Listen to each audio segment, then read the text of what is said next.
ଏଥି ଉତ୍ତାରେ ସଦାପ୍ରଭୁ ଅବ୍ରାମକୁ କହିଲେ, ତୁମେ ଆପଣା ଦେଶ ଓ ଜ୍ଞାତି କୁଟୁମ୍ବ ଓ ପୈତୃକକୁ ପରିତ୍ୟାଗ କରି ଆମ୍ଭେ ଯେଉଁ ଦେଶ ତୁମକୁ ଦେଖାଇବା, ସେହି ଦେଶକୁ ଯାଅ।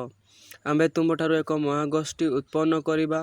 ପୁଣି ଆମ୍ଭେ ତୁମକୁ ଆଶୀର୍ବାଦ କରି ତୁମର ନାମ ମହତ୍ କରିବା। ତୁମେ ଆଶୀର୍ବାଦର ଆକାର ହେବ। ଯେଉଁମାନେ ତୁମକୁ ଆଶୀର୍ବାଦ କରନ୍ତି, ଆମ୍ଭେ ସେମାନଙ୍କୁ ଆଶୀର୍ବାଦ କରିବା। ପୁଣି ଯେ କେହି ତୁମକୁ ଅଭିଶାପ ଦିଏ, ଆମ୍ଭେ ତାହାକୁ ଅଭିଶାପ ଦେବା। ଆଉ ତୁମଠାରୁ ପୃଥିବୀର ସବୁ ବଂଶ ଆଶୀର୍ବାଦ ପ୍ରାପ୍ତ ହେବ। ଏଥି ଉତ୍ତାରେ ଅବ୍ରାମ ସଦାପ୍ରଭୁଙ୍କ ଏହି ବାକ୍ୟ ଅନୁସାରେ ପ୍ରସ୍ଥାନ କଲେ। ପୁଣି ଲୋଟ ତାଙ୍କ ସଙ୍ଗରେ ଗଲେ। ହାରାନଠାରୁ ପ୍ରସ୍ଥାନ କରିବା ସମୟରେ ଅବ୍ରାମଙ୍କର ବୟସ 75 ବର୍ଷ ହୋଇଥିଲା।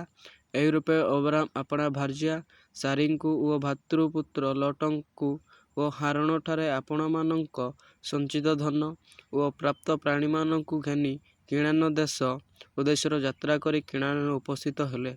ଅବ୍ରାମ ସେହି ଦେଶ ଦେଇ ଭ୍ରମଣ କରୁ କରୁ ସିଖିମ୍ ନିକଟସ୍ଥିତ ମେରିଆ ଆଲେନ୍ ବୃକ୍ଷ ମୂଳରେ ପହଞ୍ଚିଲେ। ସେହି ସମୟରେ କିଣାନୀୟମାନେ ସେହି ଦେଶରେ ବାସ କରୁଥିଲେ। ଥରେ ସଦାପ୍ରଭୁ ଅବ୍ରାମକୁ ଦର୍ଶନ ଦେଇ କହିଲେ, ଆମ୍ଭେ ତୁମ ବଂଶକୁ ଏହି ଦେଶ ଦେବା।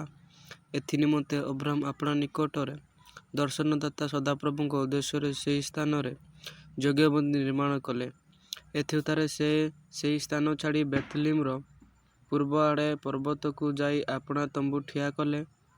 ତହିଁରେ ପଶ୍ଚିମରେ ବେଥଲ ଓ ପୂର୍ବ ଦିଗରେ ଅୟନଗର ଥିଲା। ପୁଣି ସେହିଠାରେ ସଦାପ୍ରଭୁଙ୍କ ଉଦ୍ଦେଶ୍ୟରେ ଏକ ଯଜ୍ଞବେଦୀ ନିର୍ମାଣ କରି ସଦାପ୍ରଭୁଙ୍କ ନାମରେ ପ୍ରାର୍ଥନା କଲେ। ତହିଁ ଉତ୍ତାରେ ଅବ୍ରାମ ଭ୍ରମଣ କରୁ କରୁ ଆହୁରି ଦକ୍ଷିଣ ଦିଗକୁ ଗଲେ। ସେହି ସମୟରେ ସେହି ଦେଶରେ ଦୁର୍ଭିକ୍ଷ ହେବାରୁ ଅବ୍ରାମ ମିଶ୍ର ଦେଶରେ ପ୍ରବାସ କରିବାକୁ ଯାତ୍ରା କଲେ।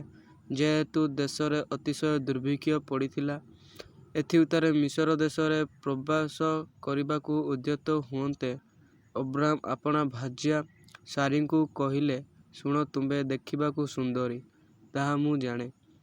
ଏଥିପାଇଁ ମିଶ୍ରର ଦେଶୀୟ ଲୋକମାନେ ତୁମକୁ ଦେଖି ମୋର ଭାର୍ଯ୍ୟା ବୋଲି ଜାଣିଲେ ମୋତେ ବଧ କରି ତୁମ୍ଭଙ୍କୁ ଜୀବିତ ରଖିବେ। ଏହେତୁ ମୁଁ ବିନୟ କରୁଅଛି, ତୁମେ ମୋର ଭଉଣୀ ଏହା କହିବ।